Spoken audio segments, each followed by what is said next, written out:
देश दुनिया की हर वड्डी खबर के लिए हुणे डाउनलोड करो number 1 news app Dainik Savera times.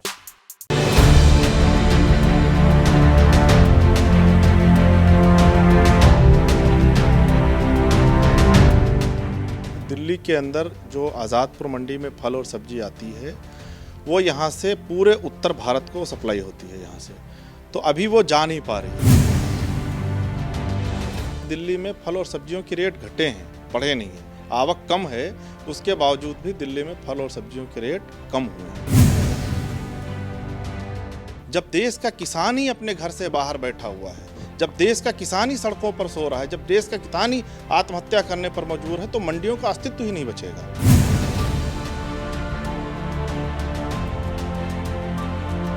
Sindhu border, टिकरी बॉर्डर समेत बाकी जितने बॉर्डर हैं वहाँ पर रोड लगभग जाम हैं और ट्रकों की आवक हो नहीं रही है। हिमाचल से कई कुछ चीज़ें आती हैं, पंजाब से, हरियाणा से। तो ऐसे में दिल्ली में क्या प्रभाव पड़ रहा है? दिल्ली की आज़ादपुर मंडी के चेयरमैन मेरे साथ आदिल अहमद खान हैं, इनसे बात करते हैं। आदिल जी, फिर पहले तो ये था कि जो है सामान वो जा रहा था, अभी क्या हालात हैं?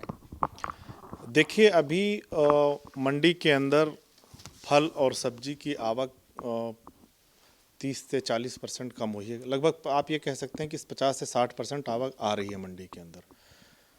पर अच्छी बात यह है कि दिल्ली के अंदर फल और सब्जियों के रेट कम हुए हैं। उसका कारण यह है कि दिल्ली के अंदर जो आज़ादपुर मंडी में फल और सब्जी आती है वो यहाँ से पूरे उत्तर भारत को सप्लाई होती है यहाँ से, तो अभी वो जा नहीं पा रही है।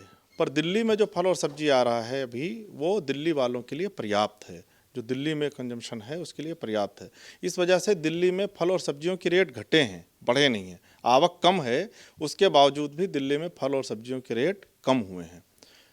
अभी जिस तरीके से बॉर्डर पर देश का किसान बैठा है, देश का अन्नदाता बैठा है, और पिछले मुझे लगता है कि 28-29 दिन हो गए, 27-28 दिन हो गए हैं जो किसान यहाँ पर बैठा हुआ है।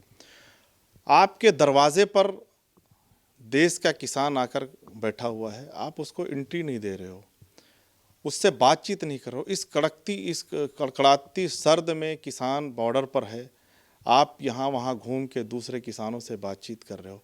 मेरा बड़ा स्पष्ट कहना है कि इस जो ये आपने बिल जारी किया है, ये किसानों के लिए डेथ वारंट है। ये कृषि बिल नहीं है, किसानों के लिए डेथ वारंट है।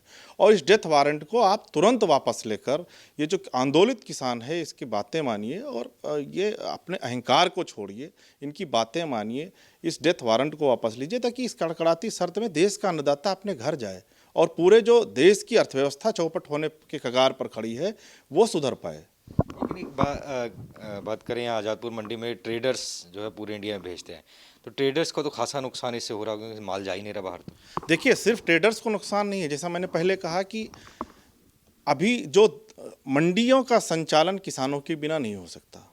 जब देश का किसान ही अपने घर से बाहर बैठा हुआ है, जब देश का किसान ही सड़कों पर सो रहा है, जब देश का किसान ही आत्महत्या करने पर मजबूर है, तो मंडियों का अस्तित्व ही नहीं बचेगा। आज जो केंद्र सरकार इस जो बिल लेकर आई है, इसमें किसानों को तो ख़त्म करने, मैंने कहा किसानों का ये डेथ वारंट है, किसानों को ख़त्म करने के लिए बिल लाया गया है। कुछ चंद पूंजीपतियों को ध्यान में रखकर इस बिल को बनाया गया है। तो जब मंडी के अंदर किसान पहुंचेगा ही नहीं, तो मंडी का अस्तित्व ही नहीं बचेगा। मेरा स्पष्ट कहना है कि ना सिर्फ ट्रेडर्स बल्कि ट्रांसपोर्टर्स, मजदूर और जितने भी लोग कृषि से के क्षेत्र से जुड़े हुए हैं, वो सारे प्रभावित हो रहे हैं। और 1-2 दिन का संकट ही, लगभग 1 महीने का संकट है और ये बढ़ता ही जा रहा है। केंद्र सरकार अपने हठधर्म पर है, अहंकार में है, वो किसानों से बातचीत करके राजी नहीं है, किसानों की बातें मानने से राजी नहीं है। किसान अपने जायज़ मांगों को लेकर आपके दरवाजे पर खड़ा है, आप उनको घर पे बुला नहीं रहे हो, आप उनसे बात भी नहीं कर रहे हो, आप उनके ऊपर आरोप लगा रहे हो। तो इससे ज़्यादा मुझे लगता है शर्मनाक इस देश के लिए, इस देश के किसानों के लिए और इस देश में काम करने वालों के लिए, इससे ज़्यादा शर्मनाक कुछ भी नहीं हो सकता। अभी के हिसाब की बात करें, सर्दियों में खासे फ्रूट्स या वेजिटेबल्स पहाड़ों से या कहीं से आते हैं, तो क्या क्या इस वक्त जो माल है ज़्यादा उसका पीक रहता है? देखिए, ये जो सर्दी का मौसम है, इसमें फल और सब्जी दोनों के आवक का सीज़न होता है। किसान के लिए ये सबसे गोल्डन पीरियड होता है, जो सर्दियों का मौसम होता है। इसमें ताज़ी सब्जियां आती हैं, बहुत सारे फ्रूट्स जो पहाड़ों से आते हैं वो आते हैं। वो अब दिल्ली के अंदर नहीं पहुंच पा रहे हैं। बहुत सारे लोगों ने पिछले दिनों जब आंदोलन शुरू हुआ था तो मीडिया रिपोर्ट्स थी कि बहुत सारे लोगों ने, बहुत सारे किसानों ने अपनी गाड़ियों को लाके और बॉर्डर से वापस ले जाके फेंका क्योंकि ख़राब हो गई है। लोगों को पता है ट्रांसपोर्टर्स आने के लिए तैयार नहीं है दिल्ली के अंदर, क्योंकि सबको पता है कि दिल्ली के चारों तरफ बॉर्डर पर किसान आंदोलन कर रहा है। तो मेरा ये कहना है कि मैं बार बार कहता हूँ कि केंद्र सरकार को अपने अहंकार को छोड़कर किसानों की बातें मानना चाहिए। उनकी जायज़ मांग है, वो अपनी जायज़ मांग को लेकर आपके दरवाजे पर खड़ा है, उनकी मांगें माननी चाहिए ताकि देश की जो पूरी अर्थव्यवस्था है, हिंदुस्तान की अर्थव्यवस्था किसान तय करता है।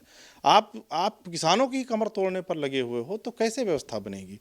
तो अभी तो लोगों के सर्वाइवल का सवाल है। जो किसान तो दोनों तरफ से फंसा हुआ है, वो तो बेचारा बना हुआ है। जो देश का अन्नदाता है आज वो बेचारा बना हुआ है, आपके दरवाजे पर खड़ा है, उसकी फसल तैयार है, उसके सब्जी फल तैयार हैं, वो ख़राब हो रहे हैं। आपके घर के बाहर खड़ा हुआ है, सर्दियों में कड़कड़ाती सर्दियों में सो रहा है, बीमार हो रहा है, मर रहा है किसान, और आप अपने अहंकार में डूबे हुए हैं। बिल्कुल, ये थे आदिल जी जिनका कहना है कि दिल्ली में आवक ठीक ठाक है, लेकिन ट्रक जो है वो दिल्ली पहुंच नहीं रहे। दिल्ली वालों के लिए पर्याप्त इस वक्त है, लेकिन आगे यहाँ से जो ट्रेड बाहर जाता वो नहीं जा रहा। दिल्ली से कैमरा में लक्ष्य के साथ Nitin Himan, Dainik Savera TV. All world open challenge 17 time gold medalist मियां रफीक मोहम्मद, पंडित, मौलवी, बेगम, तांत्रिक, इन्हां चोरा ठग्गां तो सावधान। स्पेशलिस्ट वशीकरण, सट्टा नंबर, लव मैरिज, पति पत्नी च अनबन, विदेश च पक्का होना, कारोबार दा ना चलना, सिर्फ 31 घंटियां विच समाधान। फ्री फ्री फ्री मियां रफीक मोहम्मद। मोबाइल 84 374 94 647, 84 374 94 648।